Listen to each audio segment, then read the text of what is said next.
Terlalu banyak dalil yang menunjukkan akan keutamaan bertobat, akan agungnya bertobat kepada Allah Subhanahu wa taala. Yang pertama para hadirin dan hadirat yang dirahmati oleh Allah Subhanahu wa taala, ternyata orang yang sering bertobat itu orang yang dicintai oleh Allah Subhanahu wa taala. Kalau Anda ingin dicintai oleh Allah Subhanahu wa taala, seringlah bertobat kepada Allah Subhanahu wa taala. Al-Imam Ibnu Al-Qayyim rahimahullah pernah berkata, "Laisa sya'nu an tuhib, wa innama sya'nu an tuhab." Bukanlah perkaranya engkau mencintai, tetapi yang lebih penting apakah kau dicintai oleh Allah Subhanahu wa taala. Kita mungkin cinta kepada Allah, tapi apakah cinta kita ternyata dibalas oleh Allah ataukah cinta kita hanya bertepuk sebelah tangan? Kalau kita ingin dicintai oleh Allah, di antaranya adalah banyak bertobat. Kata Allah Subhanahu wa taala, "Innallaha yuhibbut tawwabin." Sungguhnya Allah mencintai hamba-hambanya yang bertobat. Oleh karenanya hamba-hamba Allah yang sangat beruntung di hari kiamat kelak adalah yang paling banyak beristighfar. Kata Nabi sallallahu alaihi wasallam, "Tuba liman wajada fi sahifatihi istighfaran katsiran." Sungguh beruntung seorang hamba yang dia mendapati dalam catatan amal dia istighfar yang banyak.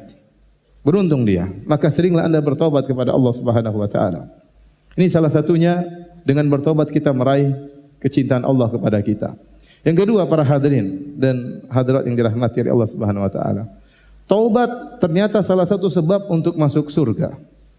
Dan ini adalah keutamaan yang selalu saya renungkan betapa mulianya, betapa baiknya Tuhan kita. Seharusnya seorang kalau bermaksiat, kemudian dia bertobat kepada Allah Subhanahu wa taala, harusnya impas, selesai. 0-0, seperti orang bersalah kepada orang lain, dia minta maaf, kemudian selesai. Tetapi tidak demikian. Allah hapuskan dosa-dosanya, Allah kasih bonus, bonusnya masuk surga. Jadi ini tidak terjadi pada makhluk. Apakah ada seorang makhluk manusia kemudian kita bersalah sama dia, kemudian kita datang ke rumahnya, kita bilang, "Ya akhi, ya ukhti, saya punya salah, saya minta maaf sama engkau." Terus dia bilang, "Ya saya maafkan engkau dan ini mobil hadiah buat kamu." Apa ada seperti itu? Jawabannya enggak mungkin. Tapi Allah tidak demikian. Kalau Anda bertobat kepada Allah Subhanahu wa taala, Allah ampuni dosa-dosa Anda dan Allah kasih bonus masuk surga. Kata Allah Subhanahu wa taala, "Ya ayyuhalladzina amanu tubu ila Allahi taubatan nasuha.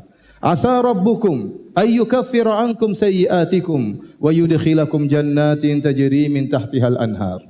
Wahai orang-orang yang beriman, bertaubatlah kepada Allah dengan taubatan nasuha. Niscaya Allah akan menghapuskan dosa-dosa kalian. Apakah titik? Belum, masih ada kelanjutannya. Wa yudkhilakum jannatin tajri min tahtihal anhar. Dan Allah akan masukkan kalian ke dalam surga yang mengalir di bawahnya sungai-sungai. Bayangkan betapa baik Rabb kita, betapa mulianya Rabb kita, betapa karimnya Rabb kita. Seorang bertobat kepada Allah, membangkang kepada Tuhannya, melanggar larangan-larangannya, kemudian dia kembali kepada Allah. Allah ampuni dosa-dosanya, bahkan Allah kasih bonus, Allah masukkan dalam surga Allah Subhanahu wa taala. Di antara keutamaan bertobat kepada Allah Subhanahu wa taala, orang yang bertobat didoakan oleh malaikat. Didoakan oleh malaikat. Alladzina yahmiluna al-arsya wa man hawlahu yusabbihuna bihamdi rabbihim wa yu'minuna bihi wa yastaghfiruna lilladzina amanu Rabbana wasi'ta kulla syai'in rahmatan wa ilma faghfir lilladzina tabu. Malaikat yang mengangkat arsy Allah dan malaikat-malaikat yang ada di sekitar Allah Subhanahu wa taala mendoakan orang-orang yang bertobat. Mereka berkata, Rabbana wasi'ta kulla syai'in rahmatan wa ilma. Ya Rabb kami, sungguhnya ilmumu dan rahmatmu meliputi segala sesuatu. Faghfir lilladzina tabu. Ampunilah orang-orang yang bertobat. Yang doakan bukan manusia lagi. Yang doakan para malaikat, bahkan malaikat-malaikat spesial, malaikat-malaikat yang memikul arsy Allah Subhanahu wa taala. Mereka menyempatkan diri untuk mendoakan orang-orang yang bertobat kepada Allah Subhanahu wa taala. Dan masih banyak lagi keutamaan-keutamaan bertobat kepada Allah Subhanahu wa taala. Yang ini semua menunjukkan bahwasanya taubat adalah ibadah yang agung, ibadah yang sangat mulia, ibadah yang sangat dicintai oleh Allah Subhanahu wa taala. Karenanya, ya, Allah mentakdirkan manusia memiliki sifat untuk berdosa. Sifat tersebut sudah bawaan dari sananya. Bagaimanapun dia berusaha untuk bertakwa kepada Allah, pasti suatu saat dia akan menyimpang. Kata Nabi SAW, istaqimu walan tuhsu. Istiqamalah kalian dan kalian tidak akan mampu, kata Nabi SAW. Dalam ayat kata Allah, wa ya qaumi istaghfiru rabbakum thumma tubu ilaih. Ya. Wahai manusia sekalian, ya, beristiqamalah kalian. Namun karena kalian tidak mampu untuk istiqamah selamanya, maka jangan lupa sertakan dengan bertobat kepada Allah Subhanahu wa taala. Waktu Nabi SAW berkata kepada salah seorang sahabat, kata Nabi SAW, ittaqillaha haitsu ma kunt. Bertakwalah engkau kepada Allah, ya, dimanapun engkau berada dan kapanpun. Setelah itu kata Nabi SAW, wa atbi'is sayyi'atal hasanah. Setelah itu kalau kau melakukan keburukan, maka sertakanlah dengan kebaikan. Kenapa? Karena seorang bagaimanapun dia berusaha untuk bertakwa semaksimal mungkin, pasti ada suatu saat dia akan bersalah, pasti ada suatu saat dia akan menyimpang, dan saat itu dia harus kembali kepada Allah Subhanahu wa taala. Jadi sifat berdosa adalah sifat yang menyertai seorang manusia. Dan dalam hadis kata Nabi sallallahu alaihi wasallam, kullu bani Adam khata'. Seluruh anak Adam khata'. Khata' itu sifat mubalaghah yang menunjukkan sering berdosa. Seluruh anak Adam sering berdosa, ya. Kemudian kata Nabi, wa khairul khata'ina at-tawwabun, dan sebaik-baik hamba yang sering berdosa adalah yang sering bertobat kepada Allah Subhanahu wa taala. Dalam hadis qudsi Allah berfirman, ya ibadi innakum tukhti'una bil laili wan nahar. Wahai hamba-hambaku, kalian senantiasa berbuat dosa siang dan malam. Ya. Kalau seorang berdosa, itu sifat manusiawi. Yang celaka kalau dia tidak bertobat kepada Allah Subhanahu wa taala, itu yang celaka. Tapi kalau dia kembali kepada Allah Subhanahu wa taala, dia menjadi mulia di sisi Allah Subhanahu wa taala. Karenanya dalam satu hadis Rasulullah SAW menjelaskan, seandainya manusia tidak berdosa, tidak bersalah, Allah akan musnahkan mereka. Dalam Sahih Muslim kata Nabi sallallahu alaihi wasallam, "Lau lam tuznibu la dhahaballahu bikum." Kalau kalian tidak bersalah, tidak berdosa, niscaya Allah akan memusnahkan kalian. Tsumma jaa'a biqaumin yuznibun. Lantas Allah akan datangkan makhluk yang baru, manusia-manusia yang baru yang mereka berdosa. Fayastaghfirunallah, kemudian mereka bertaubat kepada Allah, fayaghfirullahu lahum. Lantas Allah, ya, ampuni dosa-dosa mereka. Jadi ibadah taubat ini ibadah yang dicintai oleh Allah Subhanahu wa taala. Sehingga Allah mentakdirkan sebagian hamba-hambanya terjerumus dalam kesalahan. Buat apa? Agar mereka bertaubat kepada Allah Subhanahu wa taala. Kenapa para hadirin hadirat yang dirahmati Allah Subhanahu wa taala? Ibadah ini sangat dicintai oleh Allah. Karena tatkala seorang hamba bertobat kepada Allah, dia akan tahu tentang mulianya sifat-sifat Allah Subhanahu wa taala. Akan tampak rahasia sifat-sifat Allah yang sangat luar biasa. Nama-nama Allah yang terindah, Asma'ullahul Husna. Di antaranya, dengan dia berdosa, dia tahu Allah adalah Ghaffar, Maha Pengampun lagi Maha Penyayang. Dia tahu. Kalau dia tidak berdosa, dia tidak mengerti tentang makna Al-Ghaffar, Allah Maha Pengampun. Dengan dia berdosa, dia tahu bahwasanya Allah Ar-Rahim, sangat penyayang, lebih sayang daripada seorang ibu terhadap anaknya. Ya, lebih sayang daripada seorang ibu terhadap anaknya.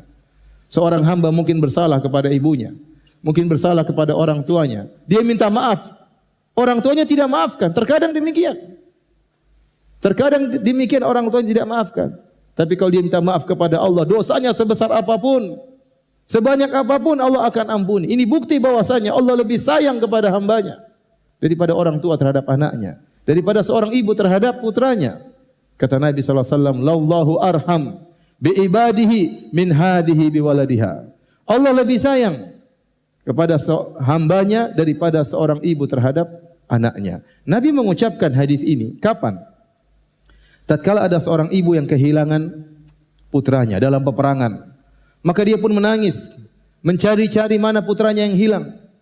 Tiba-tiba setelah dia kehilangan putranya, dia pun mendapati putranya, segera dia dekap, lalu dia susui putranya tersebut, masih bayi. Ini adalah bentuk rasa cinta yang terbesar yang ada di alam semesta.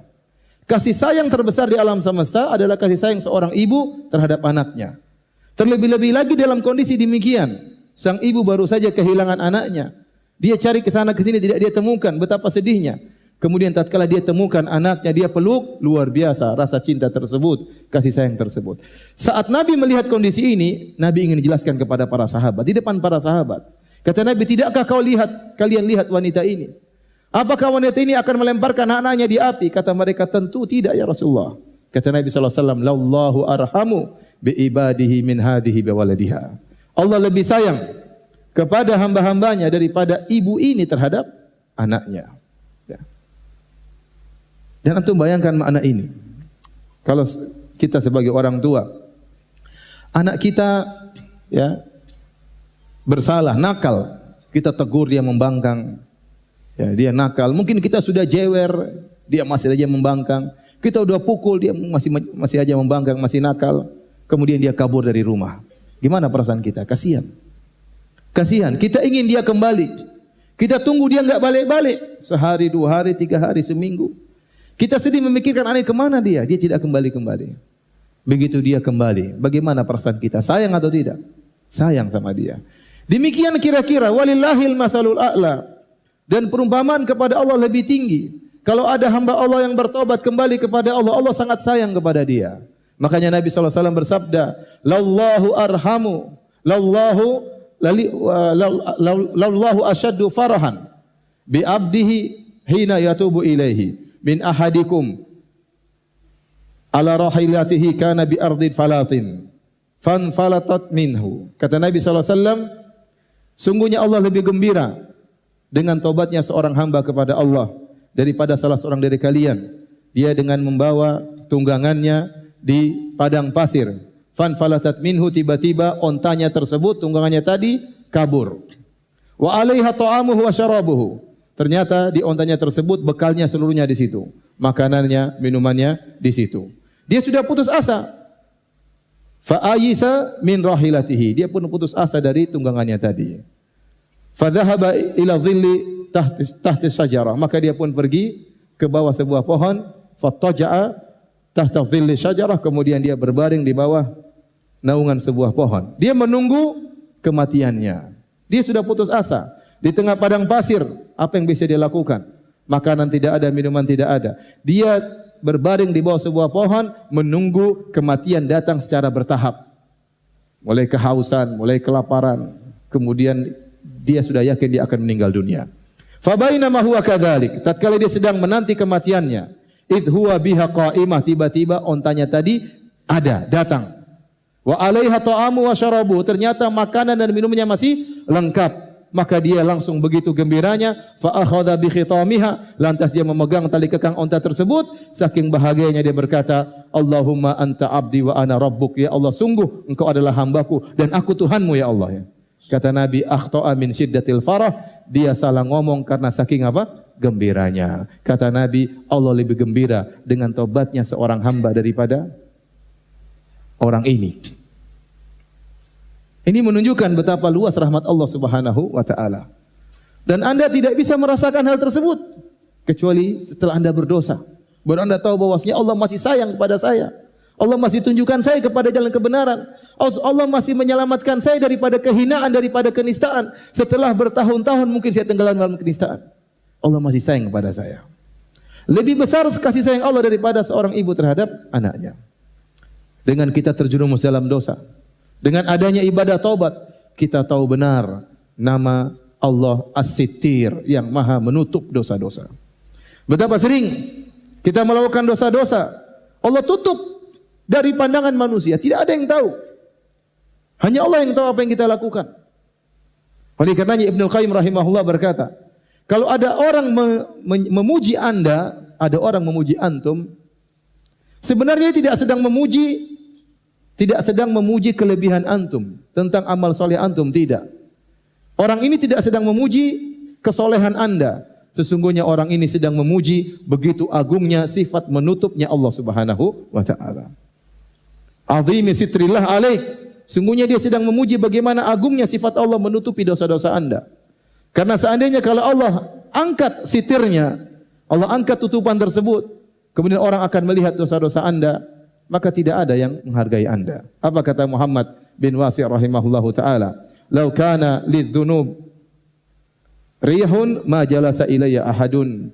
Kalau seandainya dosa-dosa itu ada aromanya, maka tidak seorang pun yang akan mau duduk dengan saya. Tetapi Anda dimuliakan oleh orang, Anda dipuji oleh orang bukan karena amal soleh Anda, tetapi karena agungnya sifat Allah yang telah menutupi dosa-dosa Anda. Ya. Sehingga Anda ngerti tentang makna sitir yang maha menutupi. Kemudian dengan seorang berdosa, dia bertobat kepada Allah Subhanahu wa taala, dia tahu tentang nama Allah Al-Halim. Apa itu Al-Halim? Al-Halim itu artinya bisa dia membalas tapi dia tunda. Bisa dia membalas tapi dia tunda. Itu namanya Halim, seorang yang halim. Dia bisa balas tapi dia tunda, dia maafkan nanti saja, dia maafkan. Betapa sering kita melakukan maksiat tatkala di hadapan banyak orang, terlebih-lebih tatkala bersendirian. Allah bisa saja mencabut nyawa kita tatkala itu. Tapi Allah tidak cabut. Allah tidak cabut. Allah sayang sama kita, masih diberi kesempatan untuk bertobat kepada Allah Subhanahu wa taala. Kita lihat banyak orang yang sedang joget-joget tahu-tahu meninggal dunia. Ya, sedang nyanyi-nyanyi tahu-tahu meninggal dunia. Yang sedang berzina tahu-tahu meninggal dunia. Banyak orang seperti itu, banyak. Waliyadzubillah. Ya. Sedang bermaksiat, sedang membanggang perintah Allah, tahu-tahu dicabut nyawanya oleh Allah Subhanahu wa taala. Betapa sering kita bermaksiat kepada Allah Subhanahu wa taala. Tidak ada yang lihat dan Allah tidak cabut nyawa kita. Allah Al-Halim yang maha menunda siksaan padahal Allah mampu untuk segera membalas kapan saja Allah kehendaki. Tujuannya apa? Agar Anda kembali kepada Allah Subhanahu wa taala. Kemudian dengan bertaubat kita tahu nama Allah At-Tawwab. Apa itu At-Tawwab? Zat yang maha menerima taubat dan zat yang maha mengilhamkan taubat kepada seorang hamba. Kalau Allah tidak berilham kepada kita untuk bertobat, kita tidak bakalan bertobat. Banyak orang di antara kita yang benar-benar tenggelam dalam kemaksiatan, lupa dengan akhirat, tenggelam dengan dunia kemaksiatan. Entah zina, entah morfin, entah khamar, entah wanita, entah musik-musikan, entah apa saja, tenggelam dalam kenistaan. Subhanallah, tiba-tiba Allah ilhamkan kepada dia untuk bertobat. Ya. Makanya Allah berfirman, "Tsumma taba 'alaihim liyatubu." Kemudian Allah mengilhamkan taubat kepada mereka agar mereka bertobat. Tsumma taba 'alaihim, itu Allah ilhamkan taubat kepada mereka liyatubu, agar mereka bertobat. Ternyata kita tergerak untuk bertobat juga ilham dari Allah Subhanahu wa taala. Ini semua adalah hikmah dari seorang terjerumus dalam dosa. Dari ibadah taubat kepada Allah Subhanahu wa taala. Dan yang terakhir di antara hikmah dari kita terjerumus dalam dosa yaitu bahwasanya tatkala kita ingat dosa-dosa kita, maka kita tidak merasa tinggi. Kita tidak pernah merasa ujub. Sekarang mungkin alhamdulillah Allah telah selamatkan kita dari jurang kenistaan. Allah selamatkan kita dari kemaksiatan. Kita tidak menjadi angkuh setelah itu. Kita ingat kita pernah dulu bermaksiat kepada Allah Subhanahu wa taala. Allah tutup aib-aib kita. Kita ingat dulu kita pernah berlezat-lezatan dalam kemaksiatan. Orang beriman harusnya kalau bermaksiat dia benci. Hatinya gelisah tatkala dia bermaksiat. Hatinya berontak. Tapi sebagian kita tatkala bermaksiat bukan hatinya berontak, dia benar-benar berlezat-lezat. Kata Ibnul Qayyim, orang seperti ini butuh dua taubat. Taubat kepada dosanya, taubat kepada berlezat-lezat tatkala sedang bermaksiat. Ya. Jadi dengan kita mengingat hal ini, kita tidak akan ujub. Karena sebagian orang tatkala dia beramal soleh, dia lihat saudara-saudaranya mungkin yang bermaksiat, kemudian dia menghinakan, dia merendahkan, dia merasa dirinya tinggi. Jangan ya akhi. Kasihan mereka, doakan mereka. Sebagian kita juga dulu pernah seperti mereka. Sayangi mereka. Tarik tangan mereka, ajak mereka untuk mengaji. Ajak mereka untuk kembali kepada Allah Subhanahu wa taala. Jangan buat mereka putus asa. Tebarkan rahmat Allah, sampaikan luasnya rahmat Allah Subhanahu wa taala agar mereka bertobat dan kembali kepada Allah Subhanahu wa taala.